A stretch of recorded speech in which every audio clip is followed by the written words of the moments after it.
नमस्कार दोस्तों, मैं Atul Kumar Atul sir coaching classes में आज आप लोगों को कक्षा 10 की गणित प्रश्नावली 9.1 का क्वेश्चन नंबर 11 और 12 बताऊंगा, जिसमें आप लोग पढ़ चुके हैं जो है 9वां 10वां आप लोग पढ़ ही चुके होंगे, देख चुके होंगे, यूट्यूब पर अपलोड कर दिया गया है।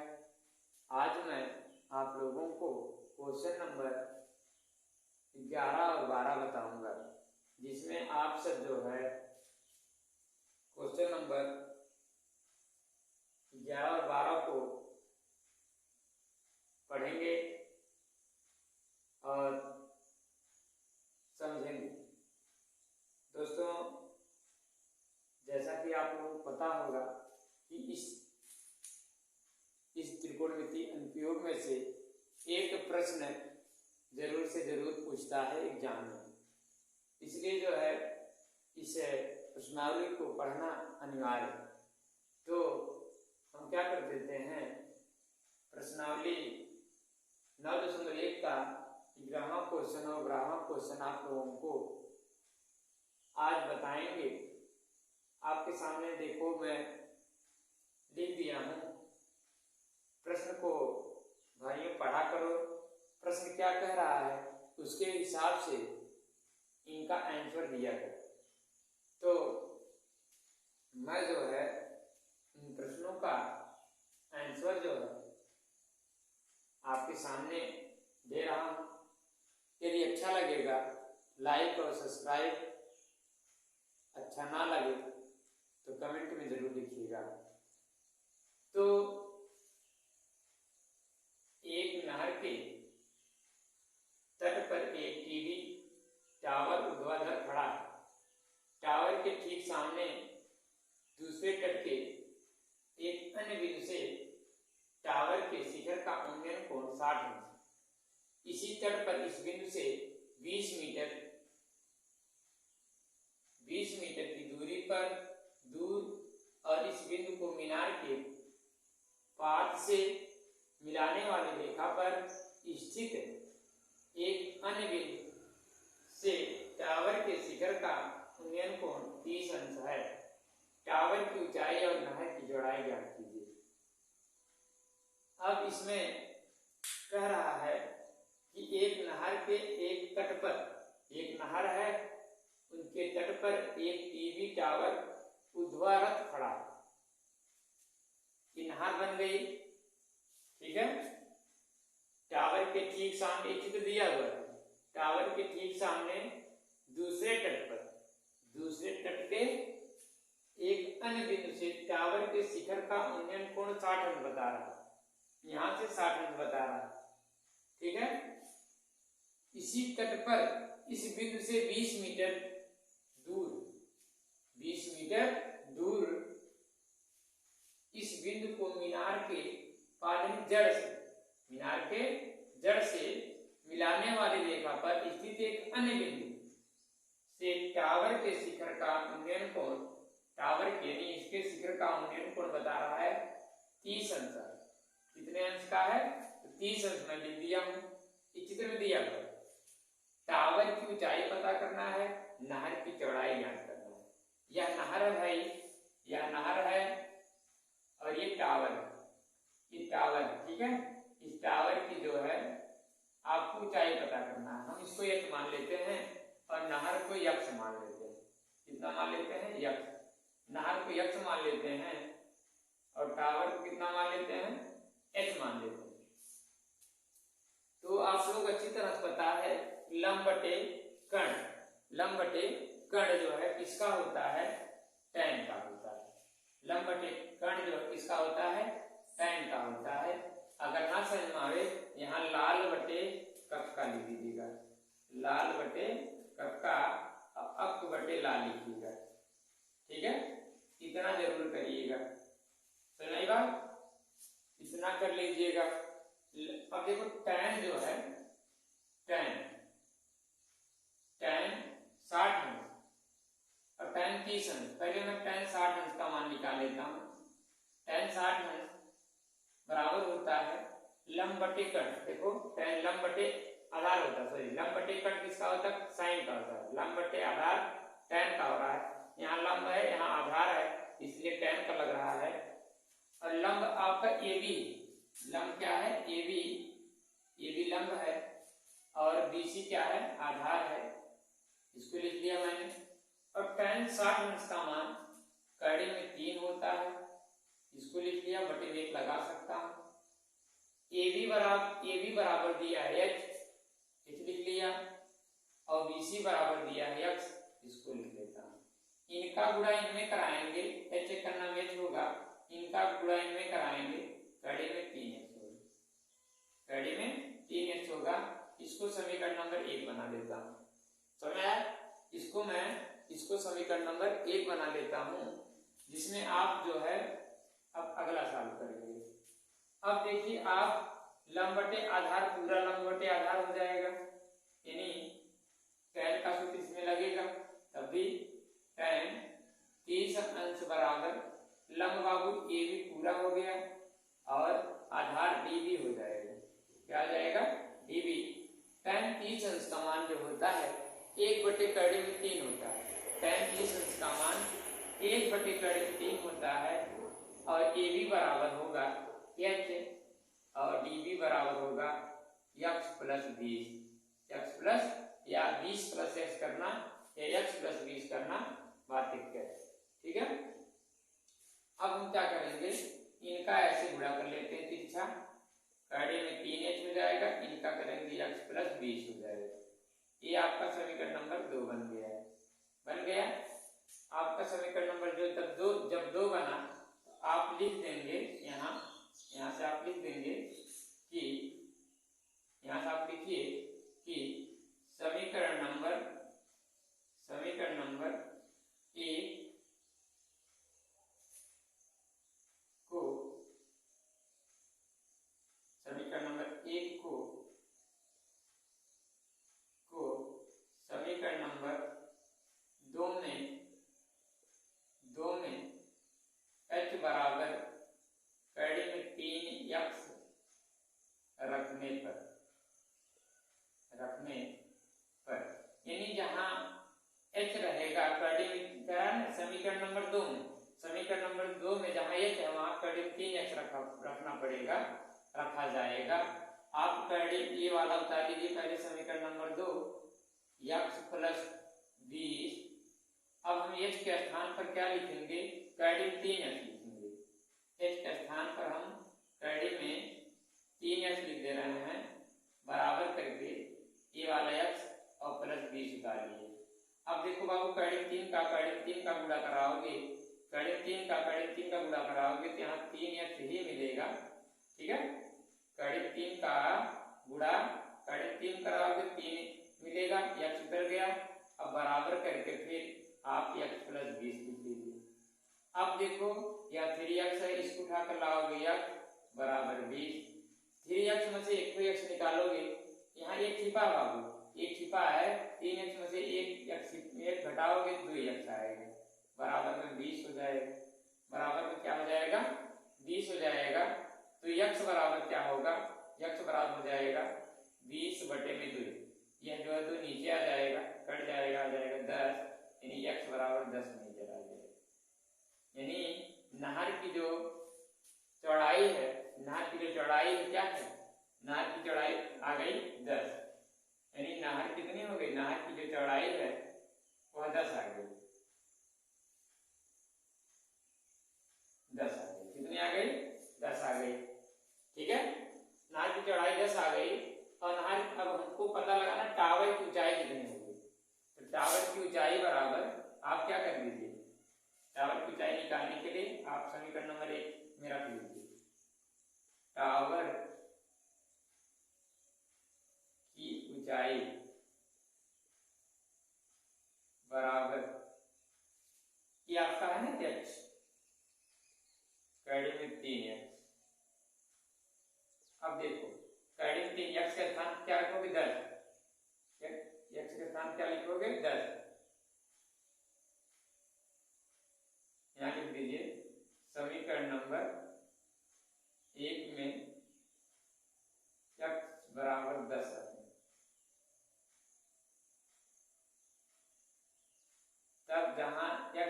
समीकरण नंबर 1 में, वहां रखना है 10। अब देखो ये यहाँ x है, यहाँ लिखेंगे, यहाँ रखेंगे 10, यानी 10 कड़ी में 3 हो जाएगा। कितना हो जाएगा? 10 कड़ी में 3, यानी इसकी ऊंचाई जो है 10 कड़ी कितना आ जाएगी? 3 आ जाएगी, यानी टावर की ऊंचाई आ गई 10 कड़ी में 3। समझ में आ गया होगा। पहले एक बार और समझा देता हूँ। ये आप लोग चित्र देखिए, प्रश्न देख लिए, इसमें चित्र बना हुआ था। चित्र जब बना हुआ है कोई दिक्कत नहीं होती है। यहाँ देखो DC दिया हुआ था, इसको मैंने निकाला, लंब बटे आधार किया। यहाँ देखो लंब बटे जब आधार किया, यानी AB बटे BC हुआ, तो tan 60 अंश का था। इसका पहले मैंने निकाल लिया। tan 60 अंश का मान कड़ी 3/1 होता है, यानी कड़ी 3 होता है, बटे में 1 लगा सकता हूँ। AB बराबर h था, h माना था मैंने, h ले लिया, और BC बराबर x माना था, x ले लिया। तिरछा गुणा करा दिया, h में x गुणा कराया, h आया, इनका गुणा इनमें कराया, कड़ी में 3x आया। ये समीकरण नंबर 1 बना दिया। अब आ जाते हैं tan 30 अंश का मान जब निकालोगे, tan 30 अंश का मान जब निकालोगे तो लंब पूरा हो जाएगा, आधार भी पूरा होगा। तो AB जो है आपका h होगा, DB आपका x प्लस 20 होगा। अब क्या करोगे? इनका गुणा इनमें कराओगे, कड़ी में 3x और x का नाम x 20। अब आप क्या करिए? समीकरण नंबर 1 को समीकरण नंबर 2 में h बराबर कड़ी में 3x रखने पर, अब जहाँ h है वहाँ कड़ी में 3 रखा जाएगा। जहाँ h है वहाँ कड़ी में 3x रखा जाएगा। इसमें समीकरण नंबर 2 में, यह आपका समीकरण नंबर 2 है, कड़ी में 3h बराबर x प्लस 20 था, h के स्थान पर कड़ी में 3, इनका गुणा करा दिए, 3 आया, x उतार लिया, उसको x प्लस 20, ये वाला इधर लाया, 3x में से x घटाया, 2x बराबर 20, x बराबर 20 बटे 2 हो गया, 10 दूनी 20, यानी x बराबर 10 आ गया। यानी नहर की चौड़ाई हमको 10 मिल गई। और टावर की ऊंचाई ज्ञात करने के लिए हम क्या करेंगे? समीकरण नंबर 1 में x बराबर 10 रखने पर हम समीकरण नंबर 2 में भी रख सकते हैं, थोड़ा ज्यादा समय उसमें लगेगा। तो टावर की ऊंचाई h बराबर कड़ी में 3, x के स्थान पर 10 रख लिया, यानी 10 कड़ी में 3 आ गया। ऊंचाई आपकी आ गई 10 कड़ी में 3, टावर की ऊंचाई आ गई 10 कड़ी में 3। अब आप क्वेश्चन नंबर जो है पढ़ेंगे, क्वेश्चन नंबर 12, प्रश्नावली 9.1 का क्वेश्चन नंबर 12 पढ़ रहे हैं। अब पढ़ेंगे, अब इसमें देखिए, इसमें जो चित्र बना हुआ था, इसमें चित्र आपको बनाना पड़ेगा। इसमें चित्र आपका बना हुआ, ठीक है? क्वेश्चन नंबर 11 में आपका चित्र बना हुआ था, और इसमें क्या करना है? चित्र को बनाना, ठीक? देखिए, अब इसमें आपको चित्र कैसे बनेगा जरा ध्यान से देखना। चित्र में जरा यही बना लेता हूँ, 7 मीटर ऊंचा भवन। पहले हम 7 मीटर ऊंचा भवन बना लेते हैं। चलिए, पृथ्वी हो गई, 7 मीटर ऊंचा भवन बना लिया। और इसमें कह रहा है कि 7 मीटर ऊंचा भवन के शिखर से एक केबल टावर के शिखर का उन्नयन कोण 60 अंश है। यानी यहाँ जो है ना, ये मकान बना हुआ, जाने दीजिए, ये मकान ऐसे बना हुआ, इधर भी कर लीजिए। अब इसी के शिखर पर क्या है? इसी के सिर पर कह रहा कि टावर के शिखर का उन्नयन कोण 60 अंश का बन जाता है। कितना अंश का बन रहा है? 60 अंश, इसी के शिखर। अब उन्नयन कोण यहाँ बता रहा है ना, इसका मतलब यहाँ ऐसे लगा होगा टावर, ऐसे है ही नहीं, तब यहाँ बनेगा 60 अंश, बन गया 60 अंश हो गया। इसके जड़ यानी पाद माने जड़ का अवनमन कोण, इसमें अवनमन कोण माने उल्टा बनता है, ऊपर अवनमन कोण यहाँ बन रहा है, यहाँ बता रहा है ऐसे। अच्छा, उन्नयन कोण हो गया, अवनमन कोण यहाँ बन रहा है, ठीक? यहाँ का अवनमन कोण 45 अंश, टावर की ऊंचाई ज्ञात कीजिए, ठीक? अब यहाँ आप क्या कर दोगे? यहाँ 45 लिख लोगे। कितना लिख लोगे? 45 जड़ की 45 अंश, ऐसे बना लेना। चलो इसको मिटा देता हूँ, ऐसे बन गया ना। अब आपको इनका नामकरण कर लेना। चलिए कर लीजिए A B C D E लिख दिया मैंने, हो गया। अब टावर की ऊंचाई पता करना है। ये टावर की ऊंचाई कितनी है यही पता करना है कि टावर की ऊंचाई कितनी है, यहां से लेकर यहां तक कितना बड़ा है, यही ना। तो मैं क्या कर लेता हूं, अब देखो ये वाला 45 अंश यहाँ दिया है, यहाँ 45 अंश हो जाएगा। क्यों? क्योंकि एक आंतर कोण इसका हो जाएगा। यहाँ 45 जब दिया है यहाँ 45 अंश हो जाएगा, क्योंकि यहाँ क्या है एकांतर कोण हो जाएगा। ठीक है, पहले इन्हीं की निकाल लेते हैं। इसकी जो ऊंचाई जो है वो ना जब h है इसकी ऊंचाई भी h होगी। ठीक है, अब देखो, अब आप इसको x मान लेना। क्या मान लेना? x मान लेना। ठीक, ऊंचाई 60, अच्छा सॉरी इसकी ऊंचाई 60 दिया हुआ, 60 मीटर ऊंचा भवन है ना, 60 मीटर ऊंचा भवन है। ठीक, जब यहाँ 7 है यहाँ भी 7 होगा, होगा कि नहीं होगा? यहाँ होगा यहाँ भी होगा। तब हम क्या कर लेते हैं, इनका निकाल लेते हैं। अब आप चलिए लंब बटे आधार करेंगे, जब tan होगा, लंब बटे आधार करेंगे किसका होगा? tan का होगा। तो लंब यहाँ 45 है, 45 लिख दीजिए। लंब इसमें AC है, इसको लिख लीजिए। आधार AB है, इसको लिख लीजिए।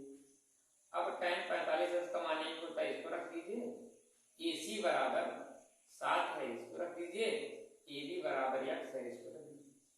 अब इसका तिरछा गुणा कराएंगे बाबू, x का नाम x हो जाएगा और 60 का नाम 7 हो जाएगा, 7 का नाम 7 हो जाएगा। अब x बराबर 7 आ गया। अब हमको इनका पता लगाना है, इनकी ऊंचाई। ठीक है, अब आप क्या करिए, यहाँ लगाइए tan 60 अंश का मान निकालिए। tan 60 अंश का मान निकालेंगे। अब देखो जब x का मान 7 है, इधर यहाँ भी 7 होगा, है कि नहीं? ये भी 7 अंश का बनेगा, 7 होगा इसकी दूरी, ये भी 7 होगी। तो tan 60 अंश बराबर लंब बटे आधार, लंब बटे आधार वही सूत्र लगेगा। लंब आपका दिया है इसमें ED और आधार दिया है DC। तो आप tan 60 अंश का मान निकाल लेंगे तो tan 60 अंश का मान 1 होता है, और ED जो दिया है h है और DC जो दिया है वो 7 है। इनका गुणा कराओगे तो h का नाम में इनका गुणा कराओगे 7 कड़ी में 3 होगा, कितना आ गया। अब पूरे टावर की ऊंचाई पता, टावर की ऊंचाई बताओ कितना है। यहाँ से जब जमीन से आप देखें कि टावर की ऊंचाई कितनी हो जाएगी, जमीन से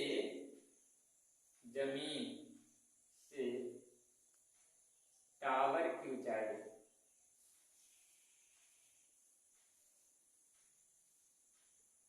आप, इनका आया 7, इनका आ गया 7 कड़ी में 3, दोनों की क्या करोगे? जोड़ोगे, यानी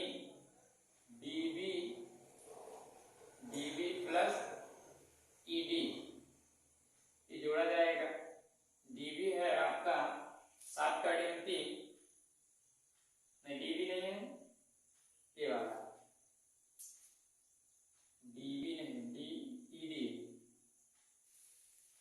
चलो अच्छा ये पहले लेता, ED प्लस dB या BD या dB कोई हो। ED आपका 7 कड़ी में 3 है, इसको लिख लेता हूं, और BD आपका 7 है, इतना आ गया। यानी अच्छा कॉमन ले लो, 7 मिलता है, कॉमन ले लो, आपके पास बचेगा 3 + 1। ये यही आपकी टावर की ऊंचाई हो जाएगी। पूरे टावर, जमीन से टावर की ऊंचाई हो गई 7 कड़ी में 3 + 1। एक बार फिर से देखा जाए, इसमें कह रहा था 7 मीटर ऊंचे भवन, 7 मीटर ऊंचा भवन बना लिया।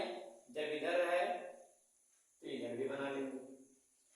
शिखर से एक केबल टावर के शिखर का उन्नयन कोण 60 बता रहा था, यहाँ बता रहा शिखर का उन्नयन कोण बाबू 60, तो मैंने यहाँ 60 रख लिया। इसके जड़ पाद का अवनयन कोण 45, यानी यहाँ पर इनके जड़ों पर 45 कोण बनाता है। टावर की ऊंचाई पता करना था, हमने क्या कर दिया, टावर की ऊंचाई पता करनी थी। पहले मैंने यहाँ देखो 7 पहले इनका मैंने निकाल लिया, लाख को बटे आधार कर लिया, tan 45 अंश AC बटे AB कर दिया, AC बटे AB, AC 7 है, AB अक्ष है, इनका जुड़ा है अक्ष का नाम है 7 का नाम 7 है, यानी यहाँ 7 आ गया। tan 60 अंश बराबर नाम बटे आधार ED बटे DC। ED आपका, अब जब इसका मान निकालना है, ED बटे DC, ED आपकी हो गई 8 और DC हो गई 7, पीछे गुणा करा लेंगे, 7 का 3 आ जाएगा। जमीन से टावर की ऊंचाई पता करना था, यहाँ से लेकर यहाँ तक की ऊंचाई पता करना था, तो ED प्लस VD यानी इनको और इनको दोनों जोड़ लिया गया, 7 का 3 प्लस 7 आ गया, 7 दोनों पक्षों मिल रहा था तो मैंने 7 कॉमन ले लिया, तो बचा का 3 और 7 का 7, यानी 7 कड़ी में 3 प्लस 1, यही हमारा आंसर हो गया। 7 कड़ी में 3, यही हमारा क्या हो गया, आंसर हो गया। दोस्तों यदि पसंद आया है तो लाइक और सब्सक्राइब जरूर करिएगा, वीडियो को अपने दोस्तों के पास जरूर भेजिएगा।